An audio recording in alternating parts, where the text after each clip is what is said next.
Hello friends, कैसे हैं आप लोग। मैं हूं विश्वजीत और आप सभी का स्वागत करता हूं आपके अपने यूट्यूब चैनल मैथ पंडित पे। तो दोस्तों, हमारा जैसा ये सेशन चल रहा था आर.एस. अग्रवाल का, और हम इसमें डिस्कस कर रहे थे चक्रवृद्धि ब्याज यानी कि कंपाउंड इंटरेस्ट। ठीक है, और आज का जो हमारा वीडियो होने वाला है बहुत ही इंपॉर्टेंट वीडियो है। ठीक है, और ये जो वीडियो है मैं आपको किस्त वाले क्वेश्चन बताने वाला हूं इस वीडियो के अंदर। ठीक है, और ये जो आपके किस्त वाले इंस्टॉलमेंट के जो भी क्वेश्चन हैं आपके एग्जाम में आते हैं और वहां पे जो है बहुत ज्यादा टाइम आप लोग लगा देते हैं इसके अंदर। ठीक है, लेकिन आज के बाद से जो मैं आपको एक ट्रिक बताने जा रहा हूं इस किस्त वाले क्वेश्चन के ऊपर, सिर्फ और सिर्फ आपका 5 सेकंड से ऊपर आपका समय नहीं लगने वाले हैं। ठीक है, ये सारी चीजें जो होगा आपके लिए बहुत ही यूजफुल होगी, इसलिए आप वीडियो में लास्ट तक बने रहिएगा और वीडियो को बीच में कट मत करिएगा। ठीक है, चलिए उससे पहले हम क्या करेंगे, थोड़ा सा 1-2 क्वेश्चंस बच गए हैं पीछे के, उसको हम क्या करते हैं सॉल्व करते हैं और तुरंत हम आएंगे आपके किस्त वाले प्रश्न के ऊपर। ठीक है, चलिए देखिए क्या है, हमने जो पीछे सॉल्व किया था 25 नंबर क्वेश्चन तक हमने सॉल्व कर लिया है। ठीक है, और यहाँ पे देखिए 26 और 27 नंबर क्वेश्चन के बाद जो है आपका किस्त वाले क्वेश्चन स्टार्ट हो रहे हैं, 2-4 क्वेश्चन है। ठीक है, तो इससे पहले हम क्या करेंगे, ये 2 क्वेश्चन कर लेंगे, फिर हम क्या करेंगे किस्त वाले क्वेश्चन को हम स्टार्ट करेंगे बहुत ही छोटे ट्रिक से। ठीक है ना, बहुत ज्यादा बड़ा नहीं जाएगा, सिर्फ और सिर्फ आपको आपका जैसे कि ऑब्जेक्टिव देखना है और उसको देख के तुरंत आपको वहां पे ट्रिक कर देना है। ठीक है, चलिए देखते हैं अगला क्वेश्चन, ये 26 नंबर। ठीक है, पहले हम क्या करते हैं 26, 27, 28। ठीक है, ये 2 क्वेश्चन आपके जो है ना थोड़ा सा मुझे बताना जरूरी है, क्योंकि मैंने इस टाइप के क्वेश्चन पीछे सॉल्व करा रखे हैं, लेकिन बहुत सारे जो छात्र हैं वो कहते हैं कि सर एक क्वेश्चन आप सॉल्व कराइए। ठीक है, इसलिए मुझे करना पड़ रहा है। चलिए देखिए, कह रहा है ना कि ₹5,000 का 1/1/2 वर्ष में 4% वार्षिक दर से चक्रवृद्धि ब्याज का अंतर कितना होगा, जबकि ब्याज क्रमशः वार्षिक तथा छमाही देय है। ठीक है ना, चक्रवृद्धि ब्याज का अंतर पूछ रहा है। यहाँ पे सवाल को समझने में बहुत सारे छात्र क्या करते हैं, कंफ्यूजन कर देते हैं। ठीक है ना, अब हम थोड़ा देखें सवाल को समझते हैं, फिर इसको करना स्टार्ट करेंगे।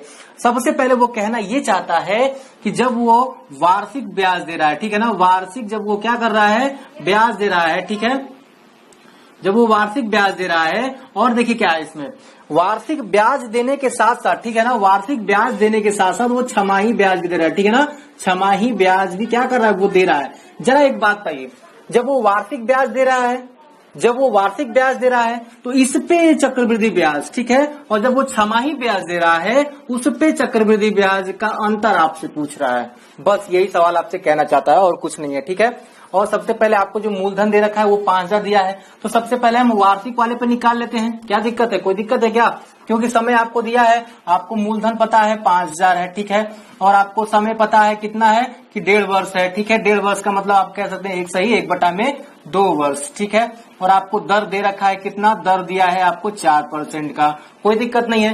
पहला हम वार्षिक पे क्या करते हैं, चक्रवृद्धि ब्याज निकालते हैं, तो निकालने से पहले चक्रवृद्धि ब्याज डायरेक्ट थोड़ी निकल के आता है, पहले आपका क्या होगा, अमाउंट निकलेगा, अमाउंट इंटू कितना होता है आपका मूलधन होगा, मूलधन है, और 1 वर्ष के लिए पहले क्या करेंगे 4% ब्याज लगेगा, 104/100। लेकिन जैसे ही क्या होगा, जब ये पूरा 1 वर्ष नहीं है ना, आधा ही वर्ष है ना, और जब आधा वर्ष होता है तो दर जो होती है वो आधा ही लगता है। ठीक है, इसलिए क्या है, आधे वर्ष के दर जो होगा वो आधा लगेगा, तो भाग कर देंगे तो कितना हो जाएगा, 102 हो जाएगा। आधा दर यानी कि 2% होगा। ठीक है, यानी कि 100 से 2 अधिक। ठीक है, 102/100।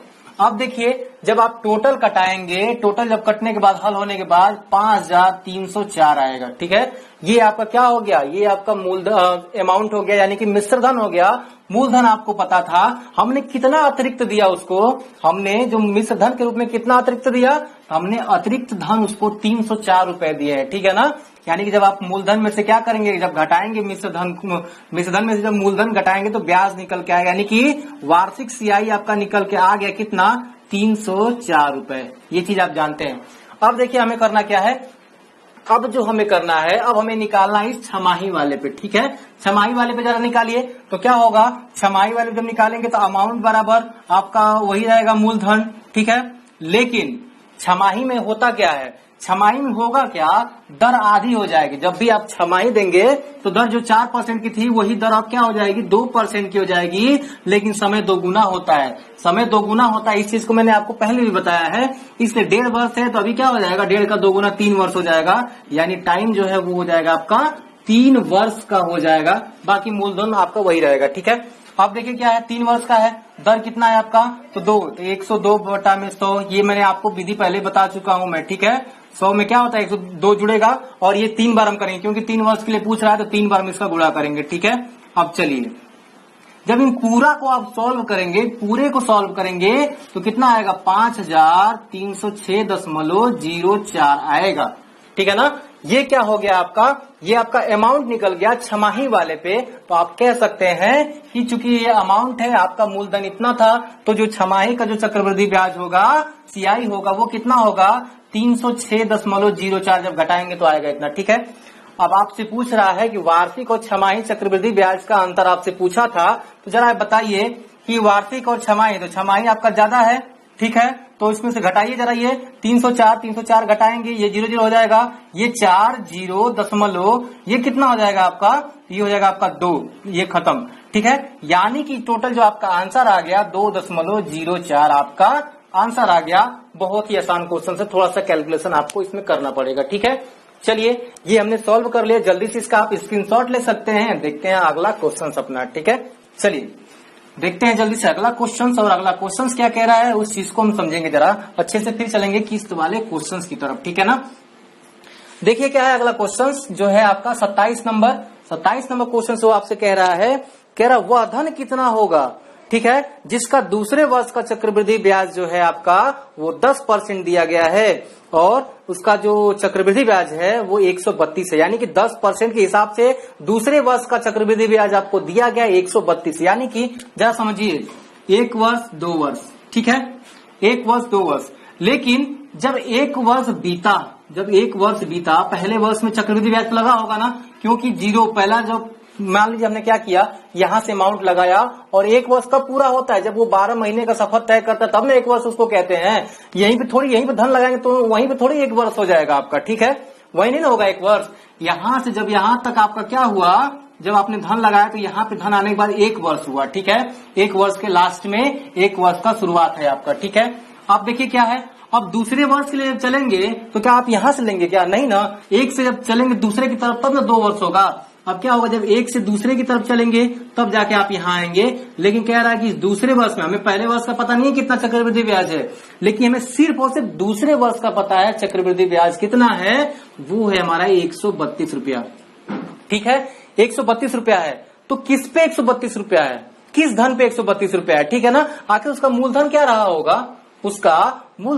होगा, जरा एक बात बताइए, जो जिस अमाउंट पे है ये, यानी कि हमने मान लिया कि कोई तो अमाउंट होगा जिसपे चक्रवृद्धि ब्याज अतिरिक्त धन लगा होगा। ठीक है, यानी कि वो अमाउंट क्या होगा, वो अमाउंट वही होगा जो 1 वर्ष के लास्ट में लगा होगा। 1 वर्ष के लास्ट में जो आता है आपका अमाउंट, यानी कि मिश्र धन, वही क्या होता है दूसरे वर्ष के पहले में क्या लगता है, दूसरे वर्ष के शुरुआत में वो मूलधन का काम करता है। ठीक है, इस बात को मैं कई बार समझा चुका हूं कि पहले वर्ष के अंत का जो आपका मिश्रधन होता है वो दूसरे वर्ष के शुरुआत का मूलधन का काम करता है। इस चीज को आप याद रखिएगा। यानी कि आपसे कह रहा है कि 10% के हिसाब से ब्याज इतना है ना, तो कितना का 10%, यानी कि आपके इस अमाउंट का, ये दोनों बराबर ही है। ठीक है, यानी बस अंतर इतना है, ये क्या है, ये जो अमाउंट यानी कि जो आपका मिश्रधन है वो पहले वर्ष का मिश्रधन है और वही मिश्रधन जो है दूसरे वर्ष के लिए मूलधन का काम कर रहा है, यानी प्रिंसिपल का। ठीक है, यानी कि x का 10% जो है वो कितना है आपका 132 दिया है यहाँ पे। ठीक है, x का हमने मान लिया कि इसका जो था आपका यहाँ पे मूलधन जो था उसी पे तो लगा होगा ना ब्याज, यहाँ पे उसी का ना ब्याज लगा होगा। जो पहले वर्ष के लास्ट में जो आपका धन आया होगा माना x था, उसी पे आपका ब्याज लगा कितना 10%, और लगने के बाद जो आपको मिला चक्रवृद्धि ब्याज 132 मिला। कटा यहाँ से, कटने के बाद उधर ले जाएंगे, x बराबर हो जाएगा 1320। यानी कि 1320 जो था इसका मूलधन था, जो इसका मूलधन है वो इसके लिए मिश्रधन का काम करेगा। ठीक है, और जब इसके लिए मिश्रधन का काम करेगा इसका आप मूलधन निकाल सकते हैं। ठीक है, इसका मूलधन आपको प्राप्त हो सकता है, और आपसे यही पूछ रहा है, मूलधन ही पूछ रहा है ना, तो वो मूलधन कितना था, यानी जो आपने लगाया था यहाँ पे। ठीक है, यानी कि मिश्रधन का काम करेगा ये, इसलिए आप कह सकते हैं कि मिश्रधन हो गया आपका बराबर मूलधन गुणे 1 ही वर्ष का काम है ना, यहाँ से यहाँ तक का बात कर रहा है 1 ही वर्ष का, और 1 ही वर्ष की बात है, इसलिए क्या होगा 10% का ब्याज लगाता है, इसलिए हम 1 ही बार गुणा करेंगे। ये 0 11 से घटाइएगा, 11 कम 11, 11 दूना के 22 और ये जीरो आ जाएगा, यहाँ पे जीरो लग जाएगा यानी कि पी, यानी कि जो आपका टोटल मूलधन है वो है आपका 1200 रुपया। ठीक है, बस समझना है और आपका आंसर निकल के आ जाएगा। ठीक है, चलिए देखते हैं अगला क्वेश्चन, स्क्रीनशॉट ले सकते हैं आप।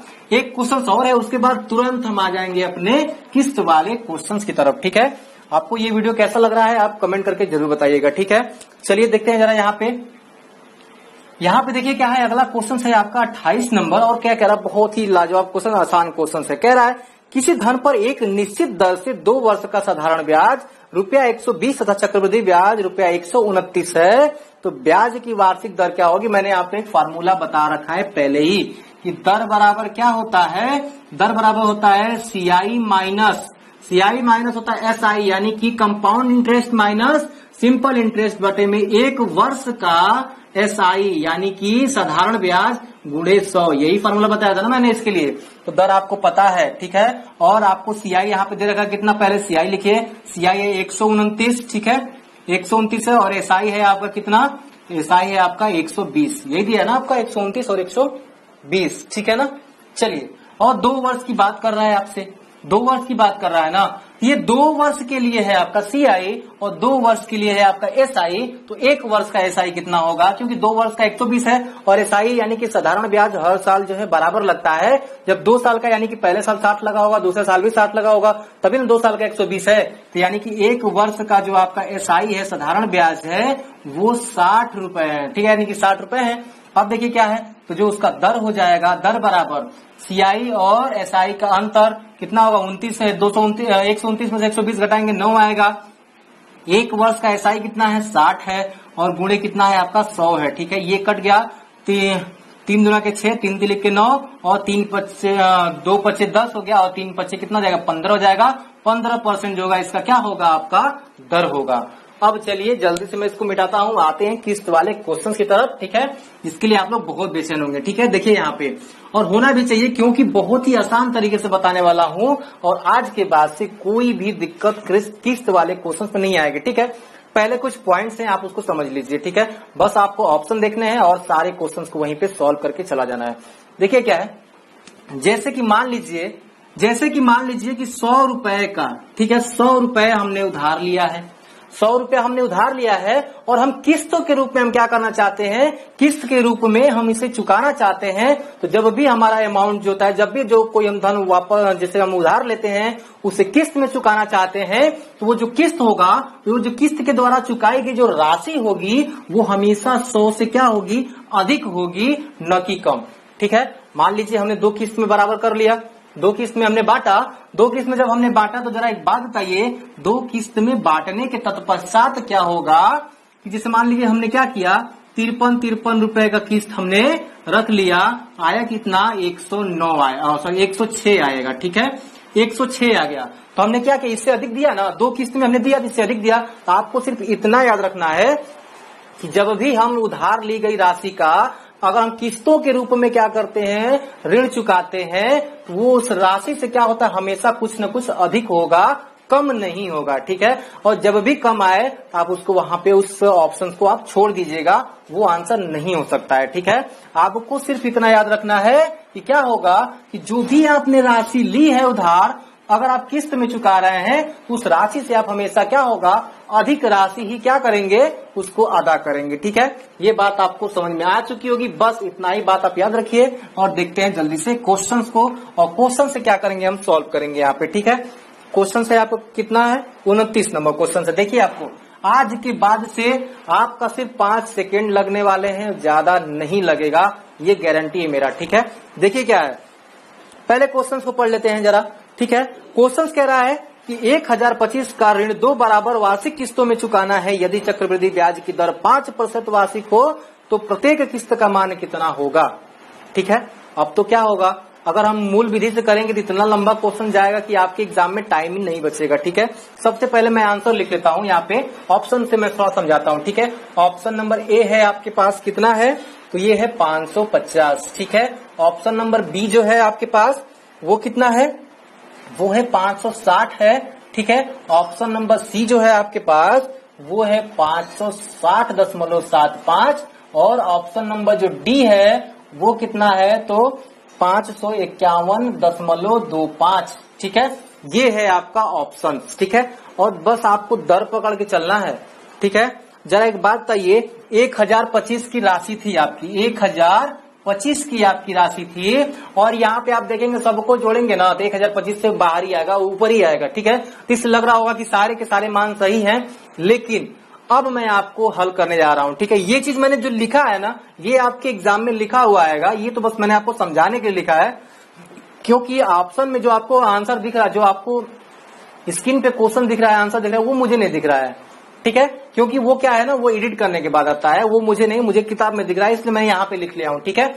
अब देखिए हम इसको सॉल्व करेंगे। कैसे सॉल्व करेंगे? 5% का दर हमें पता है कि 5% का दर हमें निकालना है। इसको अगर आप फैक्टर के रूप में चेंज करेंगे तो 5/100 लिखिएगा, कटाएंगे तो 1/20 आएगा। यही आएगा ना, 1/20। अब देखिए क्वेश्चन हो गया यहीं से सॉल्व।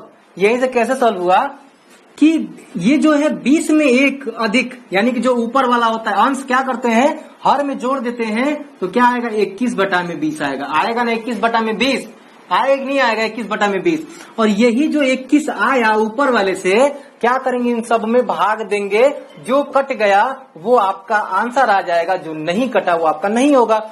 कभी कभी क्या होता है कि 2 ऐसे आंसर कट जाते हैं, ठीक है। कभी कभी इससे क्या होंगे, 2 आंसर कट जाएंगे, तो हम उनमें से क्या करते हैं, जब 2 आंसर कट जाएं, ठीक है, 2 आंसर कट जाए और वो क्या हो, मूलधन से, जो आपने मूलधन अगर आपने जो क्या किया है, ऋण लिया है, उससे अगर अधिक भी हो, ठीक है। जब अधिक होंगे तो जाहिर सी बात दोनों में कंफ्यूजन हो जाएगा। अगर एक कम होता मूलधन से तो हम कहते थे यार, जब किस्त में हम जब दे रहे हैं तो कम कैसे होगा, मूलधन से अधिक ही होगा, तो हम अधिक वाले को मारते हैं, ठीक है। लेकिन जब कंडीशन आपके सामने ये आ जाए कि दोनों अधिक हो और दोनों ही कट रहे हो, ठीक है, तब आपको 21 से नहीं, 21 के वर्ग से आपको वहां पे क्या करिएगा, वहां पे भाग दीजिएगा, कट जाएगा। देखिए जरा, हमने 20 में 1 जोड़ा, हो गया 21, इसको छोड़िए ना, ठीक है, इसको वो ऐसे रहने दीजिए। बस हम 21 से क्या करेंगे, इन सब में भाग देंगे। यह भी नहीं कटेगा 21 से, यह भी नहीं कटेगा, ये भी नहीं कटेगा, लेकिन ये वाला आंसर आपका 21 से कट जाएगा, ठीक है। कटा के देखिए, ये वाला आंसर आपका 21 से कट जाएगा, आपका यही आपका आंसर होगा। बस आपका यही सारा क्वेश्चन समाप्त, आपका आंसर आपके सामने, यही सारा क्वेश्चन आपका समाप्त हो गया। चलिए देखते हैं अगला क्वेश्चन, ठीक है। अगला क्वेश्चन भी कुछ इसी भांति दिया है, और देखिए आज के बाद से कोई दिक्कत नहीं होगी, बस आपको आंसर देखना। यहाँ तो मैंने आंसर लिखा भी है, आपको वहां पे लिखना भी नहीं है, ठीक है। जितने देर में आपने आंसर लिखा है उतने देर में क्या होता है कि आप वहां पे आंसर निकाल के ट्रिक करके आगे निकल जाएंगे, ठीक है। देखिए क्या अगला 30 नंबर क्वेश्चन, 30 नंबर क्वेश्चन क्या कह रहा है, देखिए जरा, कह रहा है ना कि 66,200 का ऋण। देखिए यहाँ पे जो मूलधन है आपका, जो 66,200 है, ठीक है। और कह क्या रहा है इसमें, जरा देखते हैं। 3 बराबर वार्षिक किस्तों में चुकाना है। यदि चक्रवृद्धि ब्याज की दर 10% वार्षिक हो तो प्रत्येक किस्त का मान कितना है, ठीक है। अब देखिए थोड़ा सा मैं यहाँ पे आपका ऑप्शन लिख लेता हूँ, ठीक है। ऑप्शन नंबर ए क्या कह रहा है मेरे भाई, कह रहा है कि 1331, यहाँ पे 13,310, ठीक है। बी क्या कह रहा है, जरा देखते हैं। बी कह रहा है 19,965 हो जाएगा, और सी बराबर हो जाएगा, सी आपका जो दिया है वो 26,620 है, ठीक है। और डी बराबर जो दिया है आपका, वो दिया है 23,000 है ना, 23,540 दिया है। चलिए देखते हैं जरा, इसको हम सॉल्व करते हैं, ठीक है। अब देखिए क्या होगा, अब देखते हैं क्या होगा कि सबसे पहले हमें जो दर दिया है, दर कितना दिया है देखते हैं जरा, कहाँ गया दर, 10%, ठीक है। 10% का दर दे रखा हमें। हम करते क्या है, हम करते ये हैं कि इसको फैक्टर में चेंज करेंगे तो 10/100 आएगा, क्योंकि प्रतिशत नीचे आ गया। कटने के बाद 1/10 आया। हम करेंगे क्या, 10 में 1 जोड़ देते हैं, जो ऊपर वाला होता है उसको जोड़ते हैं, हर से ऊपर वाला जोड़ते हैं, आ जाएगा आपका कि 11, 10 में 1 जोड़ेंगे 11/10 आ जाएगा। और इसी 11 से हम क्या करेंगे, सब में भाग देंगे, इसी 11 से देंगे ना सब में भाग। तो जरा एक बात बताइए, जब आप 11 से इन सब में भाग देंगे ना, तो सारा मान आपका 11 से कट जाएगा, सारा मान 11 से कट जाएगा। लेकिन थोड़ा सा रुकिए और देखिए जरा यहाँ पे। जब थोड़ा सा रुकने के बाद आप देखेंगे कि ये जो 13,310 है, इसको अगर आप 3 किस्त में बांटेंगे, जरा एक बात है, इसको 3 किस्त में बांटिए ना, 3 किस्त में बांटने के लिए इसमें जरा 3 से गुणा करके देखिए ना, ये हमेशा इससे कम आएगा। इसको भी अगर आप 3 से गुणा करेंगे तो ये भी क्या होगा, इसका मान भी कम आएगा इससे। और जब भी हम क्या करते हैं, कोई मूलधन लेते हैं और उसको हम किस्त के रूप में चुकाना चाहते हैं, तो उसका जो हम उसको ऋण अदा करते हैं ना, वो हमेशा मूलधन से अधिक आता है। इस बात को आप नोट करिएगा, ठीक है। इस बात को नोट करिएगा कि जो आप किस्तों के रूप में जो मूल्य चुकाते हैं वो आपके मूलधन से हमेशा अधिक आएगा, वो अमाउंट मूलधन से हमेशा क्या आएगा, अधिक आएगा, ठीक है। इसलिए ये 2 मान तो आपके होने वाले नहीं है। अब बच गए ये 2 मान आपके, ठीक है। जरा ये 2 मान बच गए, देखेंगे तो ये भी 11 से कटेगा, यह भी 11 से कटेगा, और ये दोनों ही क्या है, इस अगर इन दोनों का जो 3 गुना किस्त करेंगे आप, 3 गुना करेंगे, ये इससे अधिक जाएंगे, ठीक है। अधिक जा रहे हैं तो दोनों तो फॉलो कर रहे हैं। लेकिन अब जब 11 से बात नहीं बनी तो हम करेंगे इसका वर्ग, 11 का वर्ग करिएगा, आएगा 121, और 121 से सिर्फ यही एक आंसर है जो कटेगा, ये नहीं कटेगा, ठीक है। यानी कि ये क्या हो गया, ऑप्शन नंबर सी आपका आंसर आ जाएगा, ठीक है। तो बहुत ही आसान तरीके से सारे क्वेश्चंस हो जाएंगे, इसलिए मैं कहता हूं एक एक पॉइंट को आप नोट करते चलिए, कोई दिक्कत नहीं होने वाली है, ठीक है। जल्दी से स्क्रीनशॉट लिए देखते हैं अगला क्वेश्चन, ठीक है। 31 नंबर क्वेश्चन देखते हैं जरा से, चलिए, कोई दिक्कत नहीं आएगी, ठीक है। इसी प्रकार के 2 क्वेश्चन जो आते हैं, 2 ही क्वेश्चन होते हैं जो आते हैं, तीसरा एक आने वाला है। आपका भी किस्त दिया था, किस्त आपने निकाला, अब आपसे पूछ लेगा क्या कि मूलधन पूछ सकता है, किस्त दिया होगा मूलधन पूछ लेगा, ठीक है। देखिए क्या करेंगे, मूलधन के लिए क्या करेंगे, 31 नंबर क्वेश्चन से मूलधन आपसे पूछ रहा है, कह क्या रहा है जरा बताइए। कुछ धन उधार लिया, नहीं पता है, पूछ रहा है वो, ठीक है। कुछ धन उधार लिया गया तथा उसे 2 वार्षिक किस्तों में चुकाया गया। यदि प्रत्येक किस्त का मान रुपया 882 हो तथा ब्याज की दर 5% वार्षिक हो तो कितना धन उधार लिया गया। आपसे ये पूछ रहा है कितना धन जो है ये क्या किया गया है, उधार लिया गया है। तो सबसे पहले जरा एक बात बताइए, 882 रुपया किस्त चुका रहा है, और कितने किस्त में, 2 वार्षिक किस्तों में चुका रहा है, ठीक है। 2 वार्षिक किस्त में चुका रहा है 882 का, 882 का चुका रहा है ना, 2 वार्षिक किस्त में चुकाएगा। अब जरा एक बात बताइए, अब कह रहा है कि जो आपका दर दिया है वो है 5% दिया है, ठीक है। अब थोड़ा सा मैं आंसर लिख लेता हूं आपकी सुविधा के लिए, ठीक है। आपकी स्क्रीन पे भी दिया है थोड़ा सा, ये देखिए क्या है, ए बराबर जो आपका दिया है ना, ये दिया है आपका 1620, बी बराबर जो आपका दिया है वो दिया है 1640, सी बराबर जो दिया है वो दिया है 1680, और जो डी बराबर दिया है वो दिया है 1780, ठीक है, 1780 दिया है। अब देखिए जरा हम चलते हैं आगे, क्वेश्चंस को सॉल्व करेंगे, ठीक है। अब एक बात बताइए, अगर हमने क्या किया, कोई मूलधन चुकाया, ठीक है, कोई ऋण हम चुकाएंगे, बात समझ में आ रही है, मैं जो कहना चाह रहा हूं वो आप समझिएगा। जब हम कोई ऋण चुकाएंगे, ठीक है, तो कह रहा है कि ये मूलधन है, मूलधन क्या होगा, हमेशा कम होगा। हमें चुकाए गए जो हम ऋण क्या करते, किस्तों के द्वारा जो ऋण चुकाते हैं उससे मूलधन हमेशा कम होता है ना कम। मैंने अभी यही चीज मैं बार बार बोल रहा हूं, लेकिन जो आप किस्त चुकाएंगे, ये जो आप किस्त चुका रहे हैं 2 किस्तों में, वो कितना चुकाना है आपको, 2 किस्तों में किस्त कितना चुकाना है, तो वो चुकाना है 4, 6 और ये जाएगा 17, यानी 1764 आपको कुल चुकाने हैं। क्योंकि 2 किस्त में, एक किस्त में आप इतना चुका रहे हैं, 2 किस्त में चुकाना है, टोटल चुकाएंगे आप 1764 रुपया। लेकिन यहाँ दिया 1780, 1700 कहीं 80 मूलधन होगा, कहीं 1780 मूलधन होगा, क्योंकि मूलधन हमेशा क्या होगा, इस चुकाए हुए धन से हमेशा कम होगा, ठीक है, हमेशा कम होगा। इसलिए एक आंसर तो आपका वैसे ही खत्म हो गया, ठीक है।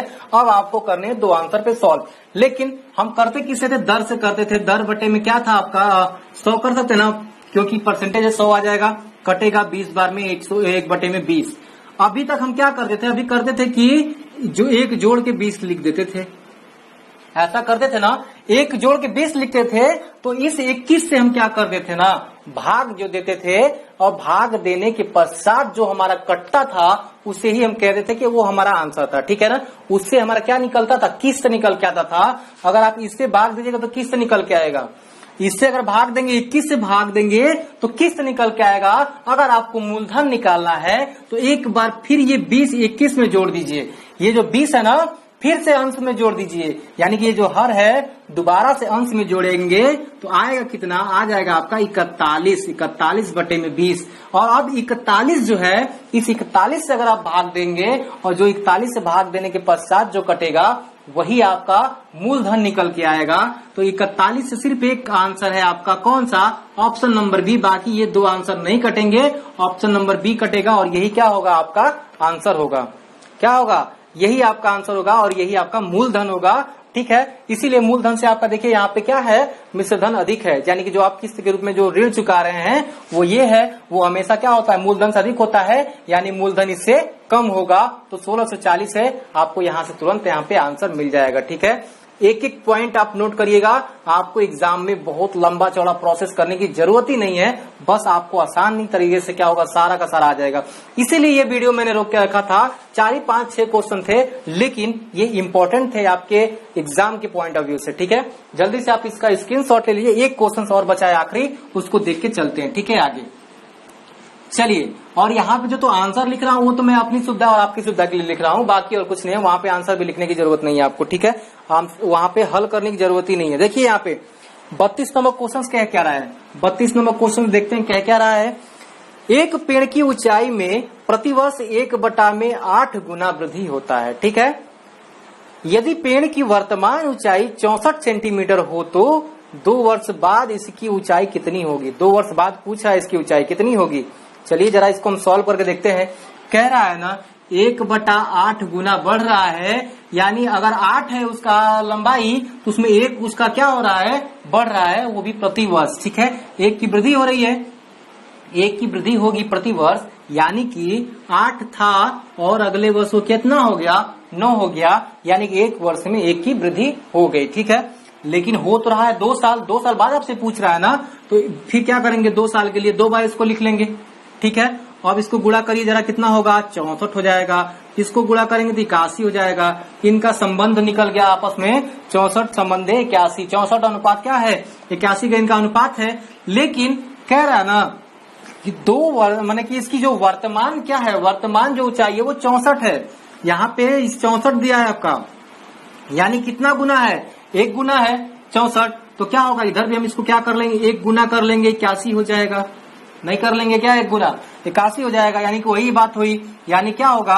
अभी 64 है तो 2 वर्ष बाद कितना हो जाएगा? 81 हो जाएगा, यानी कि ऑप्शन नंबर सी होगा। ठीक है, तो आप चाहिए तो इसका स्क्रीनशॉट ले सकते हैं जल्दी से। ठीक है ना, तो दोस्तों आज का ये सेशन कैसा लगा कमेंट करके जरूर बताइएगा। और हमने क्या किया है? चक्रवृद्धि ब्याज को ट्रिक के माध्यम से बहुत ही आसान तरीके से हमने इसको सॉल्व किया है। ठीक है, तो आशा करता हूं कि वीडियो आपको अच्छा लगा होगा। आप कमेंट करिएगा, शेयर करिएगा और दोस्तों से लाइक करवाइएगा। और आप इस चैनल को अभी तक आपने सब्सक्राइब नहीं किया है दोस्तों, सब्सक्राइब कर लीजिए। और आज के लिए इतना ही, जय हिंद।